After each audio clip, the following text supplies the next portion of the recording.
Shabbat Shalom. This week's Torah portion is Re'eh, look, and it begins with the following verse. Behold, or look, I set before you this day a blessing and a curse. A blessing if you obey the commandments of the Lord your God, which I command you this day, and a curse if you do not obey the commandments of the Lord your God, but turn aside out of the way which I command you this day, to go after other gods, which you have not known.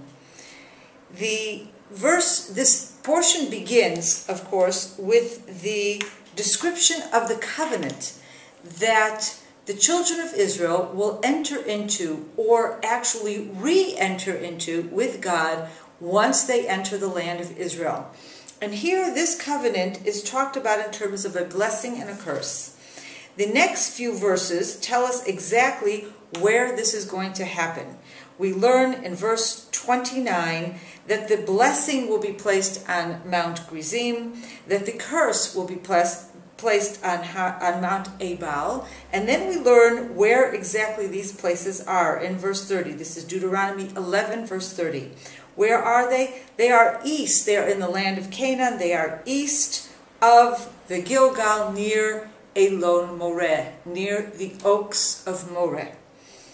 And then God goes on to tell us we're going to cross the Jordan. They will cross the Jordan, and these are the various laws that they are going to have to obey. Now, we learn much more about the blessing and the curses and the actual language of the covenant we find much later towards the end of the book, towards the end of Deuteronomy, in chapter 27. And we have then the requirement to again come to Mount Ebal to set up an altar, and then we have the actual language of the blessings and the curses that will be recited. And this, towards the end of chapter 28, we have the summary in verse 62. These are the words of the covenant which the Lord commanded Moses to make with the children of Israel in the land of Moab, besides the covenant which he made with them in Horeb, which is Sinai. In other words, what we have now set before us is an introduction to a second covenant. The first covenant was with the revelation at Sinai and the various commandments that were made then. The second covenant is being made here in the plains of Moab, but indeed will only be implemented in the land of Israel after the children of Israel enter the land and go to Mount Gerizim and Mount Ebal. Now, if we go back to verse 11 in verse 30 in chapter 11, Scripture here points out not only we know that we're supposed to put the blessing on Mount Gerizim and the curse on Mount Ebal, but what then Scripture makes sure to tell us is the geographical location of these two mountains. And it makes sure to tell us it's east of the Jordan, and it is near the oaks of Moreh. Now, what else happened at the oak of Moreh? If we remember, we go back to the very, very beginning of the Bible. We go to Genesis chapter 12, when Abraham is first leaving his birthplace, etc., and he's going to the land of Israel. We then have a geographical location as well. What is Abraham's first stop in the land? And we see that in verse 6, Genesis 12, verse 6. And Abram passed through the land to the place of Shechem, to the oak of Moreh. And here also we have a very special event that happens right here at the oak of Moreh, because God appears to Abraham here for the first time and says to him, "To your children I will give this land." And indeed, Abraham here builds the first of several altars that he will build in the land of Israel.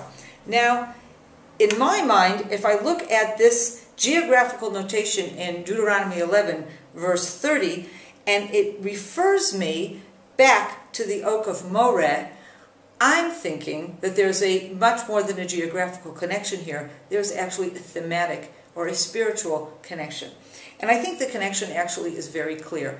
The entire relationship between God and the children of Israel begins with God speaking to Abraham right then on that mountaintop at the oak of Moreh, where God first promises that he will give this land to his children.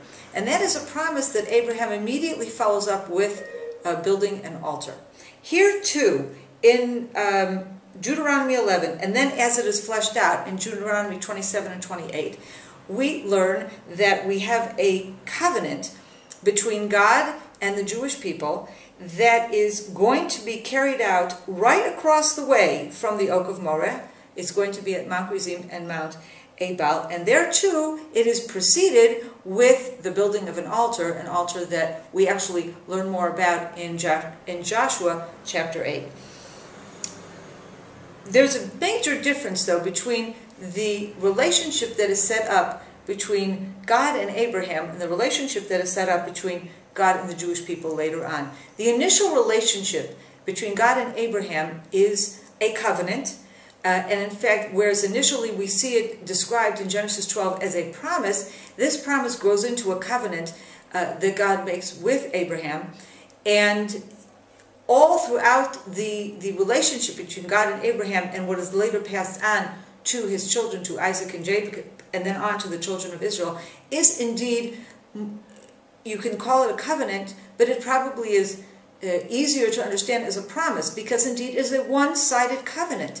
It is a promise that God makes to Abraham as a result of his selection of Abraham and of the children of Israel to receive the land of Israel and to be a special nation to God. But throughout that period of time, there isn't any special series of laws, commandments, or whatever that Abraham receives, other than to obey God, to follow God, etc. But there is no detail, and there certainly isn't set up as a dual kind of relationship, where if God does one thing, the children of Israel have to do something, and if the children of Israel don't agree, then God will respond. On the other hand, the covenant that we see here introduced in our portion this week and fleshed out in Deuteronomy 27 and 28 is clearly a dual covenant. It is not dual is probably the wrong word. It's a two-sided covenant. It is a covenant where both God has obligations that are dependent upon what the children of Israel do.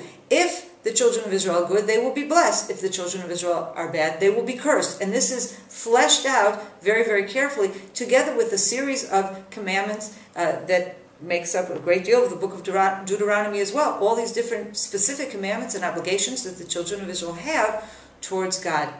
And I think it is this duality, this covenant on the one hand that begins with Abraham, that is clearly referred to in the second covenant that God makes with the children of Israel. It is that connection that I think says so much about the relationship of God with the children of Israel ever since. On the one hand, it is a connection that requires us to obey God, and if we don't obey God, we will be exiled, we will be punished, we will be suffered as well. On the other hand, it is all predicated on a one-sided promise, a one-sided covenant by God to Abraham and to his children ever after, where God says, I will give this land to your children. That is not predicated on behavior of the children of Israel. How do these two go together? Well, we can see that in history. We know that there were times when God punished the children of Israel and they left their land. And then but at the same time, we know that God has promised through the prophets and through his own promises directly in the 5 books of Moses that he will not ever break his covenant with the children of Israel. And that relationship between God, the children of Israel, and the land of Israel is absolutely irrevocable.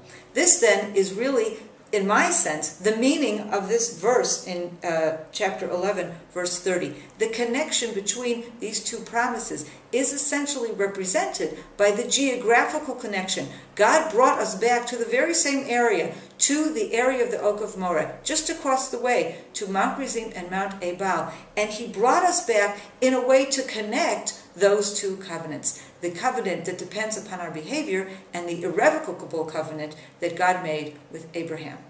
Shabbat Shalom from Samaria.